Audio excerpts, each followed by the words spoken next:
For more reaction on this story, I spoke to the Foreign Minister, Senator Bob Carr, a little bit earlier in the morning, and I began by asking him what progress has been made at the United Nations towards further sanctions against the Syrian regime. Well, I've just got a note from our ambassador, Gary Quinlan, who's been at work during our night, during Sunday, May 27 in New York. One of the goals is to see, the first goal is to see that we get some sort of agreement involving Russia and China, who haven't been supportive of a strong Security Council resolution when this was discussed in April. That's the first challenge. If we can get them agreeing on a course of action out of the massacre, then that's a step forward on where we've been. And after that, look at sanctions. I think the second priority is to get investigators in there at the site of the sanctions, being able to interview all who might have borne witness to this, accumulating those evidentiary statements so that we can begin to see a reference to the International Criminal Court. And then the third area of activity will be around implementation of the 6-point Kofi Annan plan.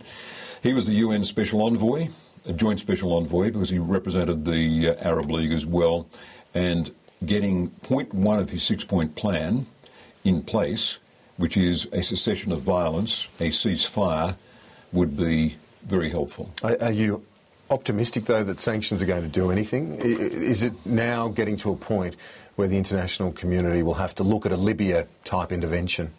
That's extremely difficult. Unlike Libya, there's no division in the leadership of the regime. The military and the political class seem wedded to the Assad regime. Difference with Libya. Second difference is that the army in Syria is very, very strong, one of the strongest armies in the world, and they have very, very significant air defences. So again, the contrast with Libya is very real. You haven't got unity among the opposition, and that is a big difference as well. But the most important one in international legal terms is that Russia and China are opposed to voting for intervention. Indeed, they've been opposed to softer measures against the Assad regime, and they're doing that because they've expressed disappointment with how the Libyan intervention was driven by NATO acting with a mandate from the UN. And if they continue to resist, the prospect of getting a resolution out of the Security Council as opposed to a presidential statement is likely to be low. And it obviously has complex ramifications for the rest of the region, not the least of which Israel, Palestine, the Palestinian territories, and Hamas, given all of the interwoven power plays that exist in that region. You're announcing quite a significant measure today to support the Palestinians. Can you talk us through that? Yeah, Australia's got one of the most generous aid budgets in the world, and we've devoted a fair bit of attention to aid for Palestinians. Up to 5 million Palestinians as refugees, a registered 1.5 million living in refugee camps in conditions of some deprivation. What I'm announcing today is a 5-year, $90 million plan, which will see about 500,000 Palestinian youngsters educated, schooled, including a very significant number of girls, and second, and that's important in the context of the Middle East, and second, see medical aid. So there'll be thousands of people who'll receive the attention of doctors and nurses and paramedics as a result of Australia's generosity. By lifting the prospects of the Palestinians, we hope we can edge that region toward the two-state solution, without which you'll never have a cessation of conflict between Israel and the Arab world. Closer to home, and you were very positive about the contribution of President Yudhoyono in announcing that reduced sentence of Schapelle Corby. He's copped a bit of flack, apparently, at home, domestic blowback, so to speak, due to his decision.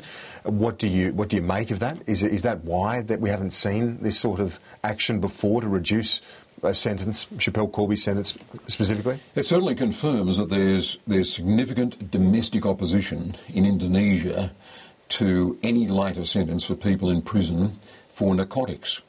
And this is something we Australians should be conscious of.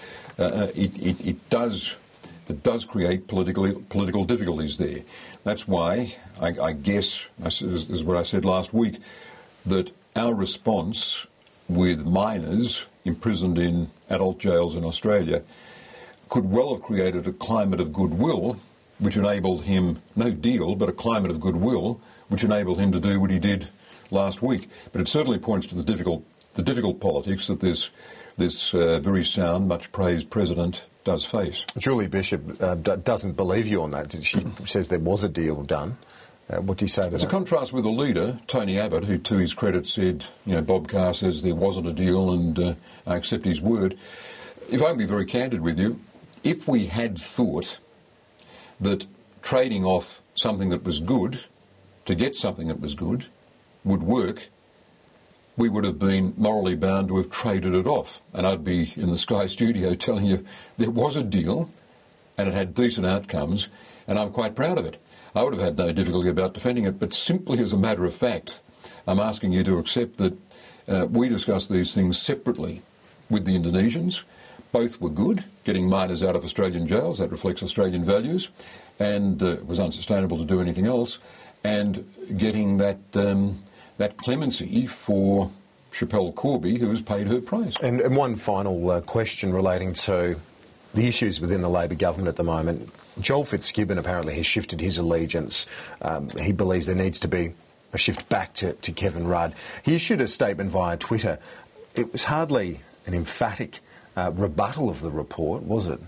Well, when there was a leadership challenge a few months ago, Kevin Rudd got supporters. There were people who backed him. So it shouldn't surprise you that there's one such identified supporter of Kevin Rudd as an alternative leader. But he didn't back Kevin Rudd in that ballot. No, that's fine. But in the meantime, Julia Gillard is the leader of the Federal Parliamentary Labor Party. There's no serious challenge to her. And the media is getting excited about scuttlebutt.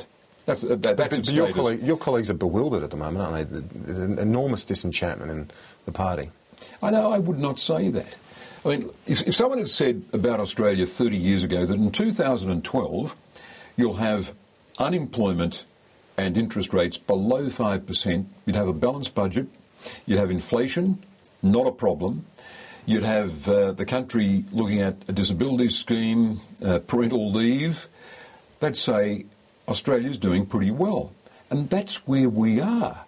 And we're in a position where a budget can give parents a kick start when they're paying for their primary school and high school kids in the school year. Now, this is a pretty strong position for Australia, and it's a Labor government that has steered Australia there. And I think we've got to return to the fundamentals. Senator Carr, thanks for your time. My pleasure.